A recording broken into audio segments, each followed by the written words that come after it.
Hello friends, எல்லாரும் என்ன செய்றீங்க? டீ எல்லாம் குடிச்சாச்சா? இன்றைக்கு எங்கட டீ டைமுக்கு நான் என்ன செய்தேன் பார்க்கலாமா? வாங்க பார்க்கலாம். இன்றைக்கும் வளமை போல தான் ஃப்ரெண்ட்ஸ். குசினிக்க போய் அடிச்சு பிரட்டி பார்த்தா எதுவுமே இல்லை. ஆனால் பெரிய வெங்காயம் மட்டும் மின்னு முழுசி கொண்டு வந்துச்சு. ஏன்னு சொல்லுங்க, இன்றைக்கு பெரிய வெங்காயம் 1 கிலோ 200 ரூபாய்படியா ராஜான கடையில் வாங்கி கொண்டு வந்து வச்சிருந்தேன். கடன்னு அதை வெட்டி ஒரு சீனி சம்பளை செய்துட்டு அங்கே ஆட்டாமா கொஞ்சம் இருந்துச்சு, அதை சப்பாத்திக்கு குழைக்கிற மாதிரி குழைச்சிட்டு இந்த மாதிரி செய்தாச்சு. இதுக்கு பேர் என்ன பேர் வைக்கலாம்னு சொல்லி பார்த்தீங்கன்னா சீனி சம்பல் சப்பாத்தி ரொட்டி கூட சொல்லலாம். செம்ம டேஸ்டா இருந்துச்சு தெரியுமா? நாங்க வைக்கிறது தான் பேர் நண்பர்களே.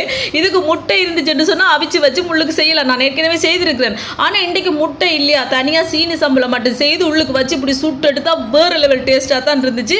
இதோட எல்லாருக்கும் இன்றைக்கு டீ போடையில இன்றைக்கு நெஸ்ட் மோல் தான் கரைச்சிட்டாங்க. சூப்பரா இருந்துச்சு தெரியுமா? அதை குடிச்சிட்டு இதை கடிச்சு சாப்பிட்டா ஆகா சொர்க்கமே தெரிஞ்சிச்சு. செம்ம டேஸ்டா இருந்துச்சு. நீங்களும் ட்ரை பண்ணி பாருங்க. சரியா? ஓகே ஃப்ரெண்ட்ஸ், வீடியோ பிடிச்சிருந்தா மறக்காம சேனலை சப்ஸ்கிரைப் பண்ணுங்க.